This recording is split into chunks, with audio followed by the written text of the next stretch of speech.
10:30 a.m. on January the 17th, 1966, an enormous explosion shattered the silence over the small farming village Palomares in Spain. An enormous fireball erupted in the sky overhead, and pieces of flaming debris began raining down over the surrounding countryside. 2 U.S. Air Force aircraft had collided during a routine aerial refueling operation, killing all but 4 of the 11 men on board.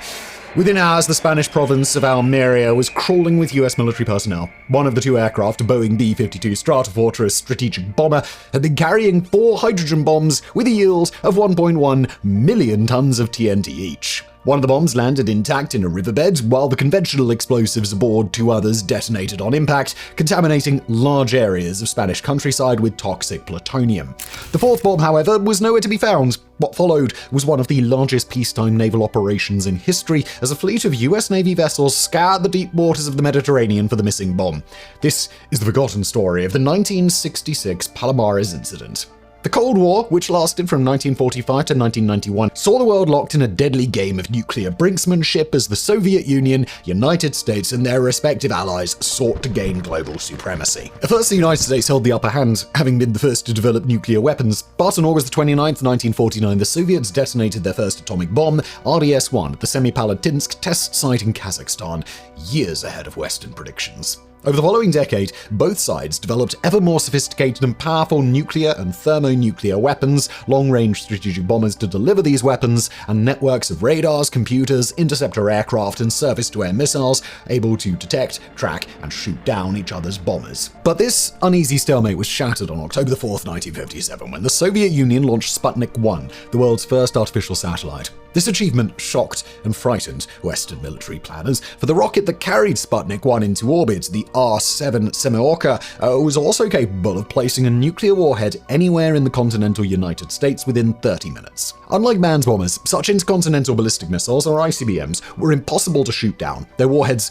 plunging down on their targets from outer space at hypersonic speeds. The entire North American aerospace defense system had been rendered all but obsolete overnight. While the United States soon responded by fielding its own ICBMs like Atlas and Titan, these early missiles were slow to refuel and launched in the open, making them vulnerable to a preemptive Soviet strike. Equally vulnerable were the air bases of the United States Air Force's Strategic Air Command, or SAC, which, if destroyed in a surprise attack, would leave the nation unable to retaliate. So, in 1958, General Thomas Power, commander of SAC, initiated a system of airborne alerts in which a fleet of nuclear-armed Boeing B-52 Stratofortress bombers would be kept in the air at all times. This way, even if the rest of the US nuclear arsenal was wiped out by a Soviet surprise attack, SAC could maintain second strike capability. The largest of these operations, codenamed Chrome Dome, was launched in 1960. For nearly 8 years, up to 12 B-52s taking off from 8 SAC bases within the United States flew continuously along one of 3 long-range routes. One northwest around Alaska and Japan, one northwest over Greenland and the Canadian Arctic, and one east over the Mediterranean Sea. This brought the aircraft as close as possible to the borders of the Soviet Union,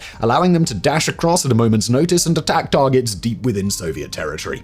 These grueling missions could last up to 24 hours, a feat made possible through the use of air-to-air refueling by Boeing KC-135 tanker aircraft. As can be imagined, keeping this many aircraft and nuclear weapons in the air at all times came with significant risks. Accidents could, and did happen. In US military terminology, incidents involving nuclear weapons are given code names based on their severity.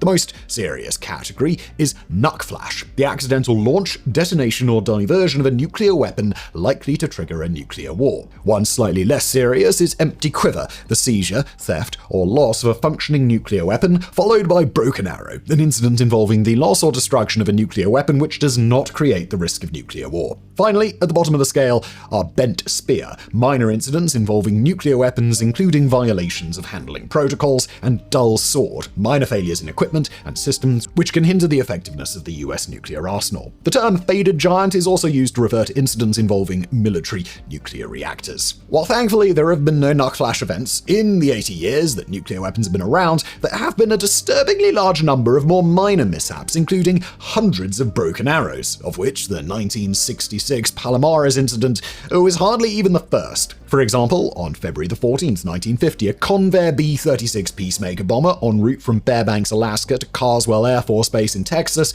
began suffering carburetor icing while over British Columbia, Canada. After losing 3 of their 6 engines, the crew decided to jettison the aircraft's Mark IV nuclear bomb. The bomb contained only an inert lead practice core, and its conventional explosives detonated harmlessly over the Pacific Ocean. The crew then bailed out, the empty aircraft crashing into the side of Mount Colligat. While all 17 crew safely reached the ground, 5 died of hypothermia before they could be rescued by Canadian forces. This was the first recorded loss of a nuclear weapon in history. 8 years later, on February 5, 1958, a Boeing B-52 Stratojet based out of Homestead Air Force Base in Florida was performing a simulated night bombing mission when it collided with a North American F-86 Sabre fighter near Savannah, Georgia. The fighter's pilot, Lieutenant Clarence Stewart, safely ejected and parachuted to the ground. Meanwhile, the B-47 plummeted some 5,500 meters before the pilot, Colonel Howard Richardson, regained control. To lighten the aircraft and avoid an accidental detonation, Richardson requested permission to jettison his payload, a single 1.7 megaton Mark 15 thermonuclear bomb. Permission was granted, and the bomb fell into the waters off Tybee Island. Richardson then went on to make a successful emergency landing at Hunter Air Force Base, saving his crew and earning himself the Distinguished Flying Cross. Despite extensive searches, the Tybee Island bomb was never recovered and remains lost to this day. It is unclear just how complete and functional the bomb was when it was jettisoned. At the time of the incident, the US Air Force assured the public that the bomb contained no plutonium core. However, in 1966, Assistant Secretary of Defense W.J. Howard testified before Congress that the Tybee Island bomb was a complete weapon, a bomb with a nuclear capsule, meaning that a fully functional 1.7 megaton thermonuclear weapon may still be lurking in the waters off of Georgia, just waiting to be discovered. But given the enormous secrecy surrounding the US nuclear arsenal, we'll probably never know for sure. But while the previous 2 incidents occurred relatively far from populated areas, the next broken arrow brought the dangers of nuclear weapons uncomfortably close to home. Only 1 month after the Tybee Island collision on March 11th, 1958, another B-47 took off from Savannah, Georgia, and headed northeast toward the United Kingdom to participate in strategic bombing exercises. The aircraft was carrying a single 160-kiloton Mark 6 nuclear bomb. Around 25 minutes into the flight, as the aircraft was over Mars Bluff, South Carolina, a warning light came on inside the cockpit indicating that the electrically driven shackle holding the bomb to the aircraft had not fully engaged.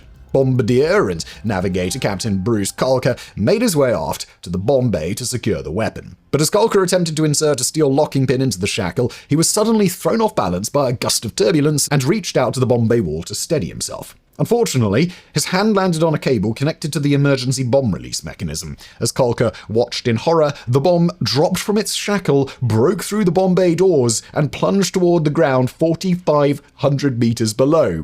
Whoopsie-daisy. As in previous incidents, the bomb contained no plutonium core. This was stored separately in a container called the birdcage, and was meant to be inserted into the bomb just prior to release. It did, however, contain some 3.6 tons of conventional explosives, which detonated on impact with the ground, blowing a 21-meter-wide crater in the backyard of railroad conductor Walter Gregg and partially collapsing his house. 5 other houses and a church were also damaged. Thankfully, Gregg and his wife, Effie, were only lightly injured, though one of the 4 children playing in the yard required emergency surgery for internal bleeding. The Greggs sued the US Air Force for damages, eventually receiving $54,000 in compensation.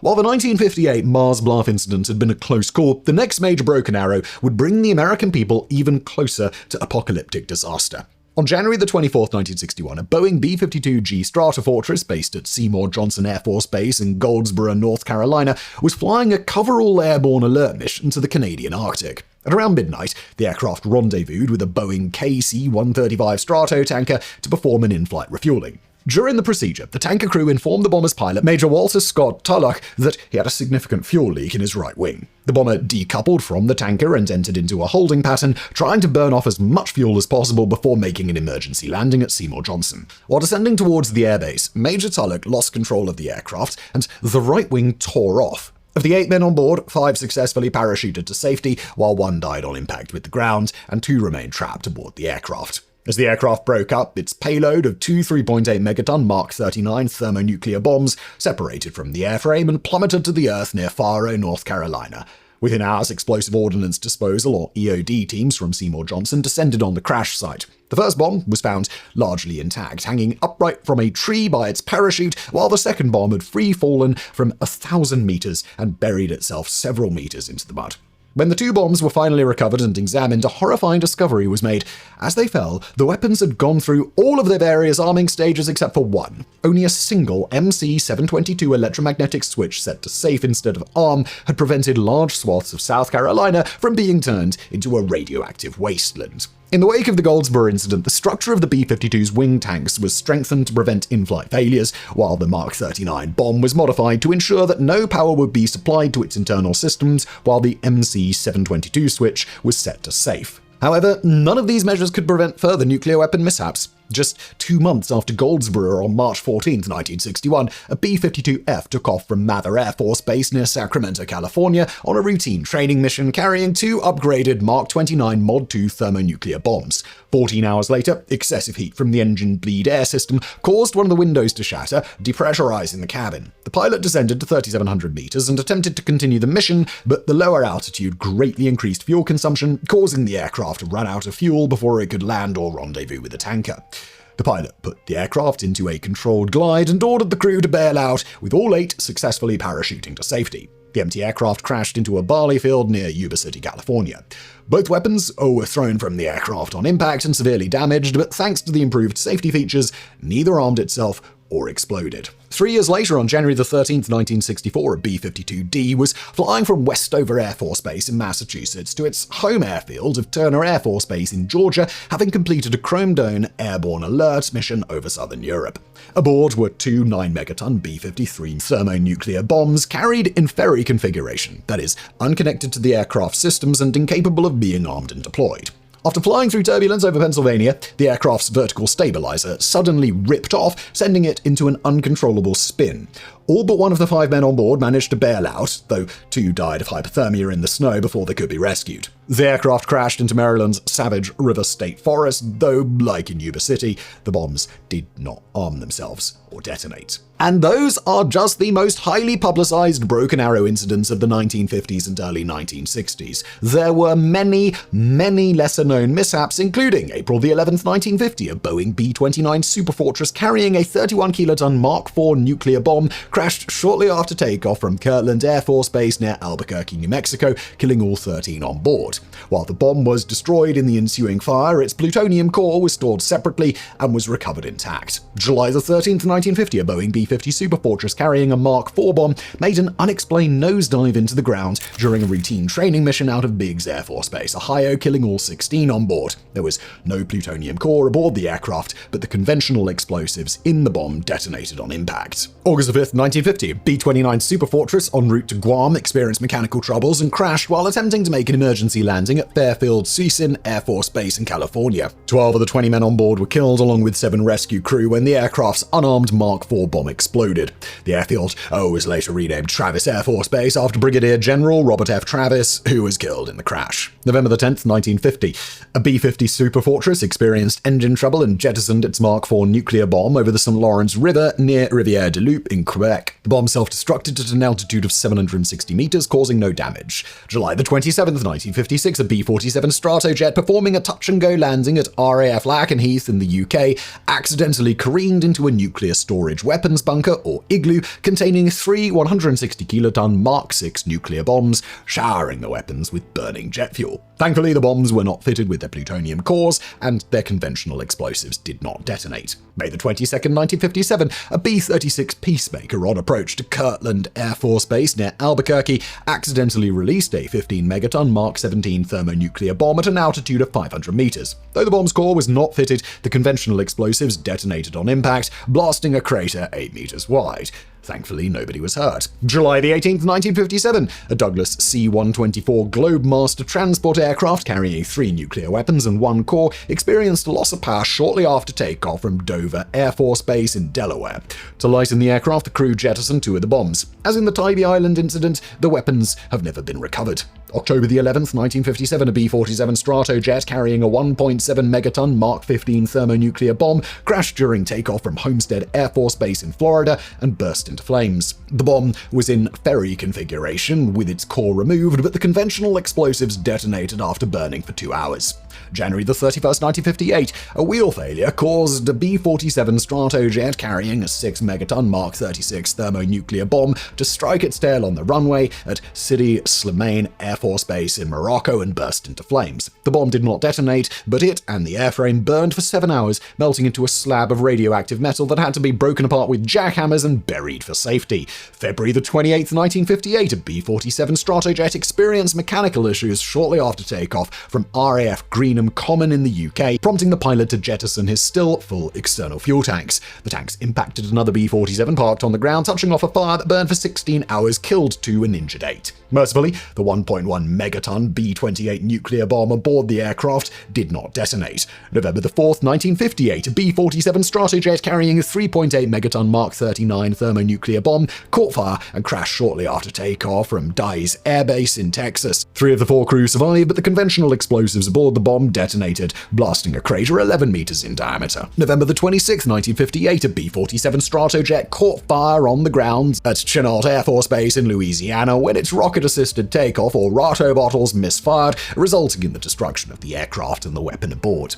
October 15th, 1959, a B-52F Stratofortress and a KC-135 tanker collided during an in-flight refueling over Hardinsburg, Kentucky, leading to the destruction of both aircraft and the death of 8 crew members. The weapons aboard broke apart on impact, but did not detonate. June 7th, 1960, a helium tank aboard a nuclear-tipped Boeing CIM-10 Beaumark surface-to-air missile based at McGuire Air Force Base in New Jersey ruptured, setting the missile ablaze and contaminating the launch pad with plutonium. December 8th, 1964, a Convair B-58 Hustler carrying 19 megaton B-53, 41 megaton B-43 thermonuclear bombs caught fire after its landing gear collapsed while taxiing at Bunker Hill Air Force Base, Indiana. The aircraft and bombs burned for hours, not detonating but contaminating the area with plutonium. December 5th, 1965, a Douglas A-4E Skyhawk carrying a 1 megaton B-43 nuclear bomb accidentally rolled off the deck of the U.S. Navy aircraft carrier USS Ticonderoga and plunged into the Philippine Sea, 100 kilometers off Kikai Island in Japan.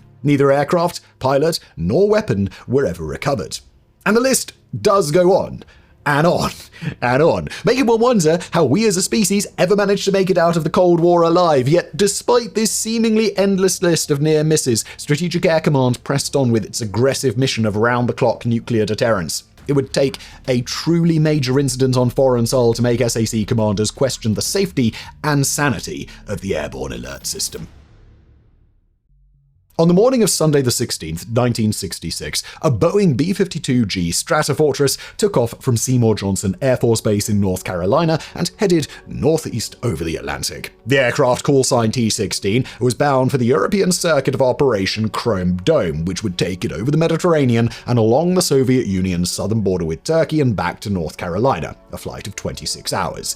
The aircraft carried a crew of 7, pilot and aircraft commander Captain Charles Wendorf, a veteran pilot with over 2,500 flight hours under his belt, backup pilot Major Larry Messinger, co-pilot First Lieutenant Michael Rooney, radar navigator Captain Ivans Buchanan, navigator First Lieutenant Stephen Montanus, electronic warfare officer First Lieutenant George Glessner, and gunner Technical Sergeant Ronald Snyder. Also aboard were 4 B-28FI Mod 2Y1 thermonuclear gravity bombs with a yield of 1.5 megatons each. These were configured in full fusing configuration, meaning they could be deployed in free-fall airburst, retarded airburst, free-fall groundburst, and lay-down groundburst mode, the latter of which allowed the bombs to be deployed at very low altitudes and attack heavily armored and deeply buried targets like bunkers. To this end, the weapons were fitted with a parachute in the tail unit and a deformable, shock-absorbing nose to survive the forces of ground impact. 7 hours later, T-16 and its companion aircraft T-12 crossed the Spanish coast and rendezvoused with 2 KC-135 Stratotankers based at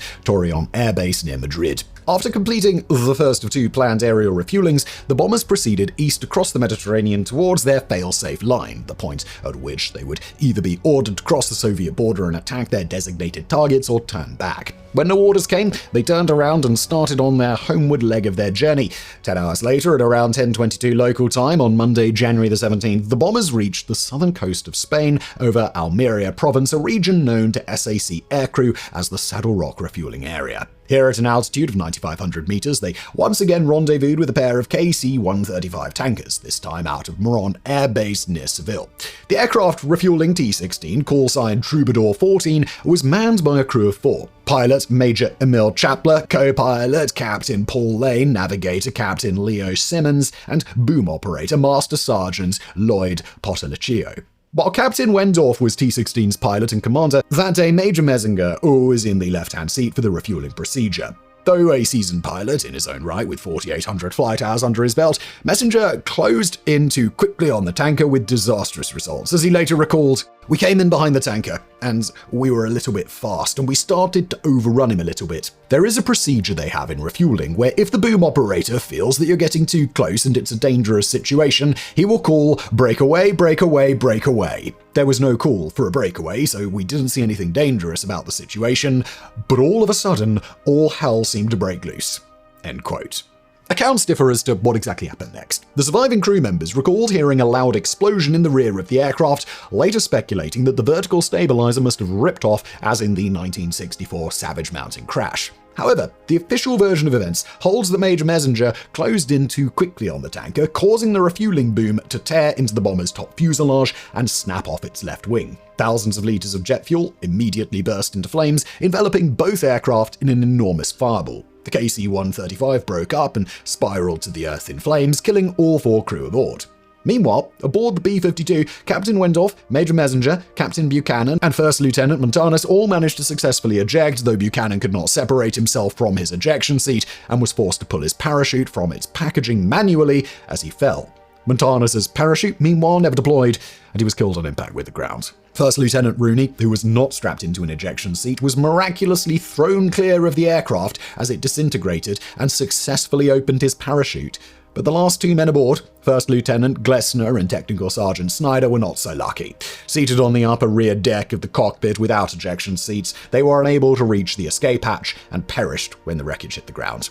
Indeed, the only person known to have successfully bailed out through a B-52 escape hatch in an emergency was Lieutenant Adam Maddox, the 3rd pilot in the 1961 Goldsboro incident. Captain Buchanan, still strapped into his seat, landed on the ground, badly burned and with a broken shoulder, but alive. The 3 other survivors landed in the Mediterranean several kilometers offshore. Captain Wendorf was unconscious when he hit the water and suffered a broken arm. Lieutenant Rooney had a deep gash across his back, while Major Messinger had no major injuries. Locals quickly found Buchanan and carried him to a nearby clinic, while Wendorf and Rooney were picked up by a local fishing boat, the Dorita. Last to be rescued was Major Messinger, who spent 45 minutes floating in the water before being picked up by the fishing boat Augustini Rosa. All 3 were immediately taken to hospital in the nearby fishing village of Aguilas. Meanwhile, flaming wreckage rained down over an area of 250 square kilometers around the small tomato farming village of Palomares, population 1,000. One witness, Maria Badillo, was preparing a midday meal when her 5-year-old daughter ran into the house screaming, "Mama, the sky is raining fire." She grabbed her daughter and 2 infant children and ducked behind a concrete railing until the debris stopped falling. On seeing the giant fireball overhead, 2 teachers, Jose Molinero and Conchita Fernandez de Arellano, wisely ordered their students to stay indoors. 83-year-old Pedro de la Torre Flores and his 2 grandnephews were watching the flaming debris fall to earth when one of the 4 hydrogen bombs from T-16 landed in front of them and detonated on impact. The blast wave from the conventional explosive trigger knocked the 3 to the ground. Jose Lopez Flores, the old man's nephew, ran out of his house toward the smoking crater and attempted to stamp out the flames with his feet. However, Jose's wife, Luisa, soon came outside and yelled at him, "What in the name of God are you doing, Pepe? Get away from there. This could be dangerous, and to that, we'd like to say no shit." On the other side of the village, Alfonso Flores Serrano discovered another bomb lying intact in a dry riverbed, its parachute trailing out behind its tail fins. Wisely, however, he chose to leave the weapon alone. Miraculously, despite the tons of wreckage and literal nuclear bombs that rained down on Palomares, no one in the area was seriously injured. Father Francisco Navarrete Serrano, the Catholic priest in charge of Palomares, would later claim that the hand of God had saved the village from disaster. Improbably, and ominously, 5 dead aircrew, including all 4 men aboard the tanker Troubadour 14, landed inside the village cemetery, while the body of Lieutenant Montanus, still strapped into his ejection seat, was discovered only 100 meters away. News of the crash soon reached the commander of the U.S. 16th Air Force, Major General Delmar Wilson, who, along with hundreds of personnel from Moron and Torreon air bases, rushed to Palomares to search for survivors and wreckage. A temporary base of operations dubbed Camp Wilson was quickly set up outside the town to house the search teams. Within 24 hours, 3 of the bombs were successfully located. One was recovered intact, while the other 2 had detonated on impact, contaminating some 2.6 square kilometers of countryside with vaporized plutonium. The 4th, however, was nowhere to be found. Shortly after the crash, a fisherman named Francisco Seymour y Orts claimed to have spotted 2 parachutes fall into the water around 8 kilometers offshore, later recalling, quote, "From one of the parachutes hung something that looked to me like a half-man, and on the other parachute, a deadweight that looked like a man." Orts, who mainly navigated by sighting familiar landmarks on the shore, noted the location of the parachutes on his depth-sounding chart. However, once all the survivors from the crash were located, the US Air Force initially dismissed Orts' claim. But after days of combing the rugged countryside failed to turn up the missing bomb, Major Wilson was forced to come to a disheartening conclusion. The objects Orts had seen was most likely the missing bomb, which now lay somewhere at the bottom of the Mediterranean. Meanwhile, the disaster touched off a major diplomatic crisis between the United States and Spain. In 1953, the 2 nations had signed the Pact of Madrid, which granted the US permission to build 3 air bases, a naval base, and other military installations on Spanish soil. In return, the US government agreed to provide Spain with nearly $2 billion in military and economic aid. The agreement was a controversial one. Spain was still ruled by Generalissimo Francisco Franco, who had risen to power during the 1936 to 1939 Spanish Civil War with significant help from Nazi Germany and Fascist Italy. However, by this point, allying itself with right-wing dictators against global communism was standard US policy, and Spain was seen as a strategically vital staging area for any future war between NATO and the Soviet bloc. The Palomares Incident, however, alerted Spain to the serious dangers of allowing American nuclear forces on its soil. Under intense pressure from the Franco government, on January the 25th, the United States publicly declared it would no longer fly nuclear weapons over Spanish territory, while on the 29th, the Spanish government made the prohibition official. However, the US Navy would be allowed to keep its Polaris missile submarine base at Rota. But while much was made of this ban at the time, by this point, Spain's strategic value to SAC and NATO was beginning to wane. Nuclear deterrence was now increasingly centered on intercontinental and submarine-launched ballistic missiles, greatly diminishing the importance of manned strategic bombers and forward air bases. A far greater concern was the radioactive contamination from the 3 lost bombs, which the Spanish government feared could disrupt its fishing, farming, and especially tourism industries. These concerns prompted Anguilla Biddle Duke, US ambassador to Spain, to perform one of the strangest acts of diplomacy and public relations in modern history. On March the 8th, Duke invited Spanish Minister of Information and Tourism, Manuel Fraga, to join him for a swim in the Mediterranean at the resort town of Murcia and at Cuepeleos Beach, near Palomares. This stunt, widely covered in the international press, succeeded in reassuring the Spanish people that their waters were perfectly safe. At the same time, American diplomats attempted to compensate farmers in the Palomares area for losses inflicted by the disaster, purchasing 2,000 kilograms of tomatoes and other farm products over the course of 10 days to prop up the local economy. Meanwhile, at the Air Force's request, the US Navy began mobilizing to locate and recover the missing hydrogen bomb before the Soviets did. Task Force 56, comprising 33 ships and 2,200 personnel under the command of Rear Admiral William S. Guest, was quickly dispatched to the Spanish coast, with the first vessels arriving on January 27th. The task force was equipped with some of the most cutting-edge ocean exploration equipment then available, including the robotic, cable-controlled undersea recovery vehicle, or CURV, one of the first practical underwater remotely operated vehicles, or ROVs, and the manned deep submergence vehicles, or DSVs, Aluminaut and Alvin. Built in 1964 by the Reynolds Metals Company, yes, the maker of Reynolds Wrap aluminium foil, Aluminaut was the world's first all-aluminium submarine designed to demonstrate the versatility of Reynolds' flagship product. Measuring 16 meters long and weighing 73 tons, the vessel could transport up to 7 passengers and crew to a depth of 5.2 kilometers. Introduced the same year was the more famous Alvin, built by the electronics group of General Mills. Yes, the makers of breakfast cereals, and operated by the Woods Hole Oceanographic Institute in Massachusetts. 7 meters long and weighing 17 tons, Alvin was designed around a 2-meter diameter, 5-centimeter thick titanium sphere surrounded by a superstructure of syntactic foam, composed of millions of tiny hollow glass spheres called microballoons embedded in a resin matrix. This revolutionary material allowed the submersible's hull to be simultaneously buoyant enough to automatically rise to the surface in an emergency and strong enough to resist the crushing pressures at depths of up to 6.5 kilometers. The submersible, which is still in service today, is perhaps most famous for being the first to explore the wreck of the RMS Titanic in 1985. 2 other submersibles were also involved in the search: Ocean Systems Inc. PC-3B and the US Navy's Deep Jeep, capable of operating at depths of up to 180 and 610 meters respectively. These various submersibles were in turn supported by the surface vessels USS Petrel, USS Fort Snelling, USS Notable, and USS Plymouth Rock. Yet even with all this advanced technology at its disposal, the flotilla faced a daunting task. Not only was the search area large, but the seafloor off Palomares was exceptionally rugged, riven with steep canyons nearly a kilometer deep.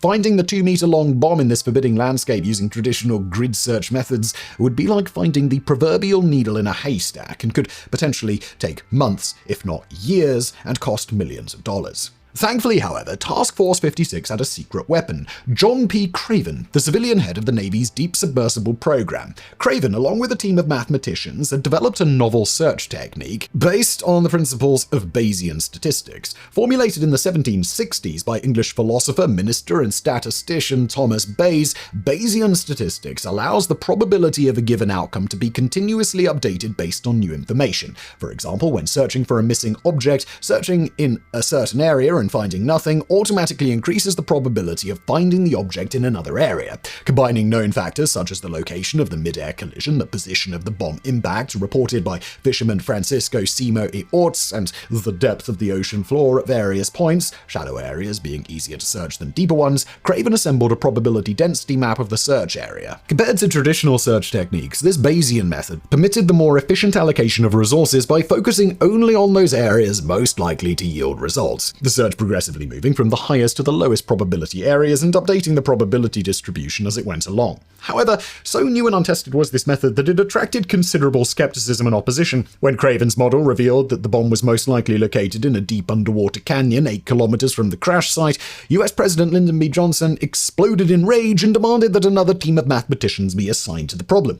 However, this second team confirmed Craven's analysis, and his pioneering search strategy was ultimately adopted. For weeks, Task Force 56 scanned the ocean floor with sonar, looking for promising hits to investigate. Francisco Orts, who knew the area well, was invited to assist in the search. For his services, he would earn the nickname Paco el de la Bomba, or Bomb Frankie. While an initial sonar sweep of Orts' claimed impact point by the USS Pinnacle and USS Saga City had turned up nothing, his report was still factored into Craven's Bayesian analysis. Meanwhile, 150 US Navy divers aboard the support vessels USS Hoist, Petrel, and Tringa meticulously searched the shallower regions of the search area using scuba gear and hard hat diving dress, breathing a mixture of oxygen and helium to reach depths of up to 110 meters. But while the divers recovered 143 pieces of aircraft wreckage, they did not find the bomb. As John Craven had suspected, the weapon likely lay within a vast uncharted region of the Rio Almanzora Canyon, a steep 780-meter precipice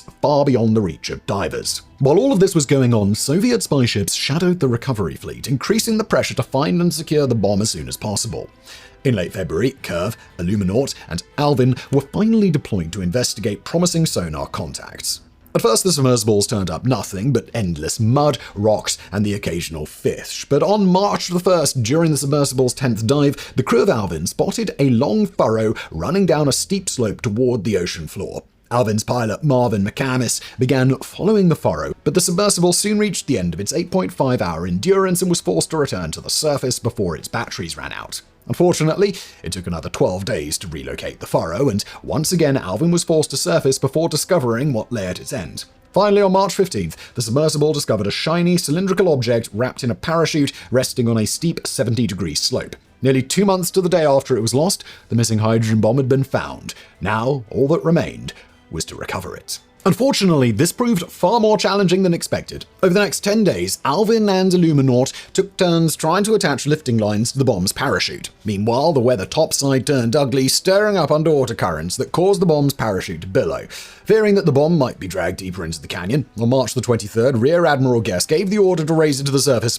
As the seas grew ever rougher and daylight began to fade, the bolster-class rescue and salvage ship USS Hoist began carefully reeling in the thin nylon lifting line. Moored alongside the hoist was a landing craft mechanized, or LCM-8. When the bomb was within 15 meters of the surface, a heavy swell pushed the two craft apart, tearing off a mooring bollard and sending the jagged metal shaft across the deck of the hoist. The missile struck Chief Boatswain's mate, Carl Brashear, the U.S. Navy's first African-American master diver, nearly severing his leg. Miraculously, Brashear survived the subsequent amputation of his leg and went on to enjoy a long and distinguished career as a Navy diver. And if this sounds somewhat familiar, that's because this incident was dramatized in the 2000 film Men of Honor, starring Cuba Gooding Jr. as Brashear. At the same time as the bollard ripped free, the bomb lifting line also snapped, sending the weapon plunging back into the deep. To aid in relocating the bomb, the positions of the recovery ships were fixed using the Decker Navigator hyperbolic radio location system.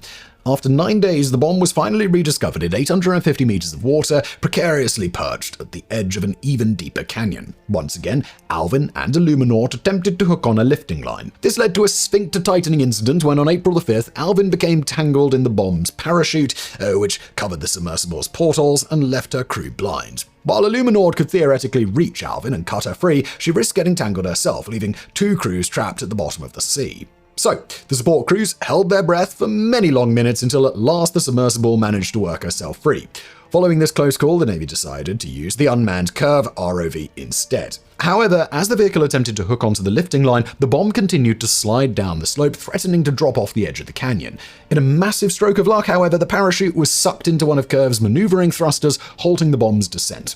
On the morning of April the 7th, the submarine rescue ship USS Petrel began carefully winching the ROV and the attached bomb to the surface. As the bomb reached a depth of 15 meters, a team of Navy divers swam up and attached a lifting bridle, allowing the weapon to be safely hoisted onto the deck of the Petrel. 81 days after being lost at sea, the bomb was finally back in American hands. With the prize safely aboard, USS Petrel pulled alongside the task force flagship USS Albany to allow the 100 reporters aboard to photograph the recovered bomb. It was the first and last time the US military allowed a functioning nuclear weapon to be publicly displayed. The bomb was later placed aboard the destroyer tender USS Cascade and transported back to the United States for examination and refurbishment.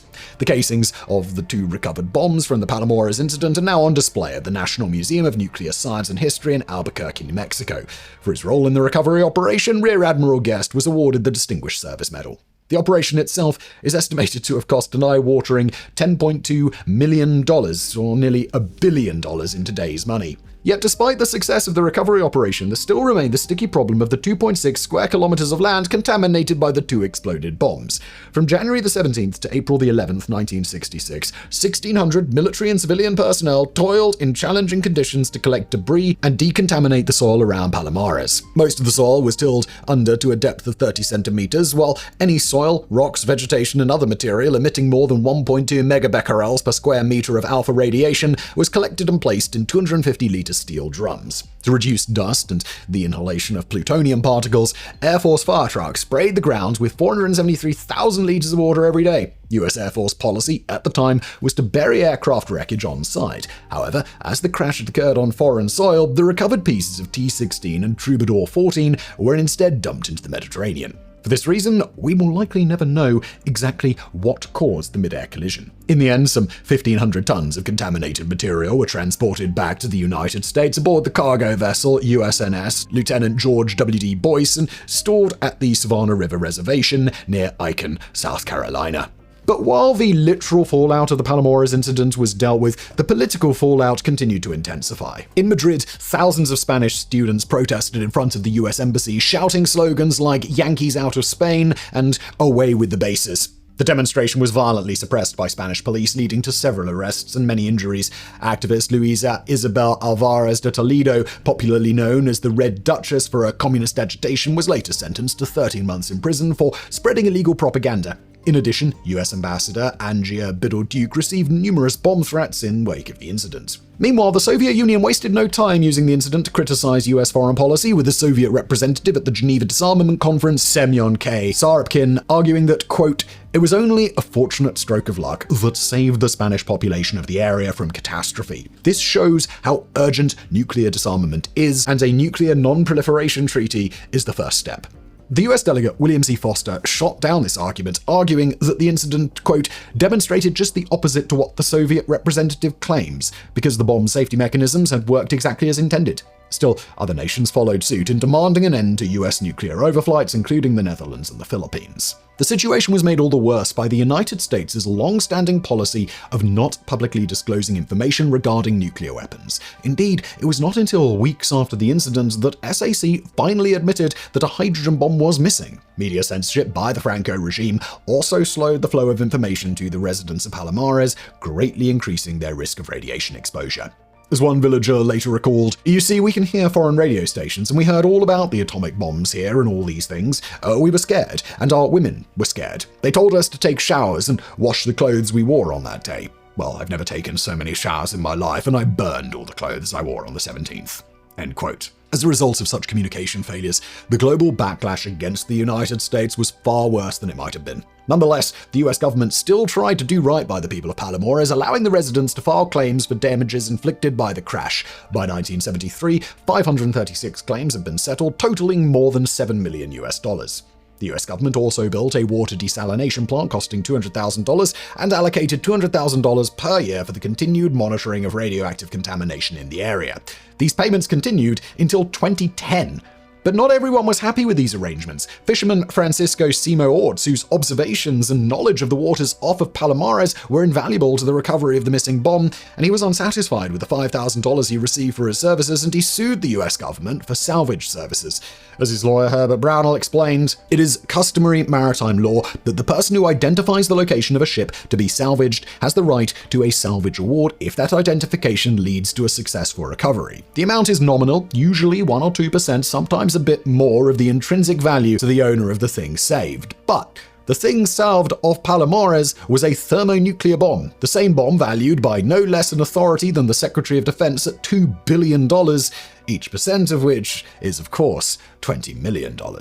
The Air Force settled out of court for an undisclosed sum. In later years, Simo Orts was heard to complain that the Americans had promised him financial compensation, but had not kept their promise. End quote. Despite the political firestorm ignited by the Palomares Incident, Strategic Air Command refused to shut down Operation Chrome Dome. 2 years later, on January 21, 1968, however, another nuclear-armed B-52 crashed near Thule Air Force Base in Greenland, contaminating vast swaths of Arctic ice and prompting another massive and expensive cleanup operation. This incident and the diplomatic fallout that followed finally brought about the end of the Airborne Alert Program. Nearly 60 years on, the Palomares Incident has all but faded from popular memory, but for those who witnessed it firsthand, the effects of the disaster are still being felt. Particularly affected are the 1,600 civilian and military workers who helped decontaminate the Spanish countryside following the crash. While official US policy at the time required decontamination crews to wear personal protective equipment, including coveralls, gloves, and gas or surgical masks, many involved in the cleanup later revealed that this was not done in order not to alarm the locals. Indeed, some, like then military police officer Larry Sloan, claimed that they were made to pick up highly reactive debris with their bare hands, and while personnel were scanned daily for contamination and their urine analyzed for plutonium, declassified reports revealed that some 98% of readings were thrown out as unreasonably high, meaning that many likely received far higher doses than officially reported. As the US Department of Veteran Affairs later stated, the Air Force states that adverse acute health effects were neither expected nor observed, and long-term risks for increased incidence of cancer to the bone, liver, and lungs, the target organs for plutonium, were low. The Air Force Medical Service reconstructed the possible radiation doses for veterans who participated in cleanup of the Palomares incident in 2013, using the highest measured doses obtained from biological monitoring at the time of the accident. However, That same year, an independent study revealed that of the 40 veterans of the cleanup who could be tracked down, 21 had or were suffering from leukemia and other chronic conditions commonly associated with plutonium exposure. As a result of these findings, in December 2017, one of the airmen involved, Victor Scar, sued the Department of Veteran Affairs in the Court of Appeals for veterans' claims, calling for the court to certify a class of veterans, quote, who were present at the 1966 cleanup of plutonium dust at Palomares, Spain, and whose application for service-connected disability comp based on exposure to ionizing radiation the Veterans Association has denied or will deny. In December 2019, the court finally approved Scar's request for a class action certification, one of the only times in history such a status has been granted by Veteran Affairs. It is hoped that this breakthrough will finally allow the surviving veterans of the Palomares cleanup to finally access the healthcare that they deserve. Meanwhile, so far as is known, none of the residents of Palomares and the surrounding area suffered acute radiation poisoning or statistically unusual rates of cancer and other chronic illnesses. If this is true, then they are extremely lucky, for in an effort not to alarm the Spanish people, the US military decided not to evacuate the crash site. Instead, officers of the Spanish Guardia Civil, who were not provided with protective equipment, patrolled the area to keep the locals away from the wreckage. As a result, the Air Force Director of Nuclear Safety enthusiastically reported that the impact on populace is practically nil. And while at the time, the Air Force claimed that all contamination at the site had either been removed or adequately mitigated, studies conducted in 2004 and 2006 by CMAT, the Spanish Energy Research Agency, and the US Department of Energy revealed higher than expected levels of plutonium and americium contamination in the environment. This included a pair of trenches dug by US personnel containing more than 2,000 cubic meters of highly contaminated soil. On October 19, 2015, Spanish Foreign Minister José Manuel García Margallo and US Secretary of State John Kerry signed an agreement whereby the remaining contaminated soil would be removed and buried at a disposal site in Nevada at a cost of $2 million. As of this recording, however, the US has yet to honor this agreement. Though many lessons were learned in the wake of the 1966 Palomares Incident, the deadly game of Cold War nuclear brinkmanship carried on, bringing the world again and again to the very brink of disaster. And to learn more about other nuclear mishaps that took place later in the Cold War and even afterward, please do check out our previous video when dropping a wrench almost caused Armageddon and The Dead Hand, Russia's real-life doomsday machine, as well as did a scientific experiment really nearly start World War III in 1995. You can find those over on our sister channel, Highlight History. And as we said earlier in today's video, it really is a wonder we're all still alive, isn't it?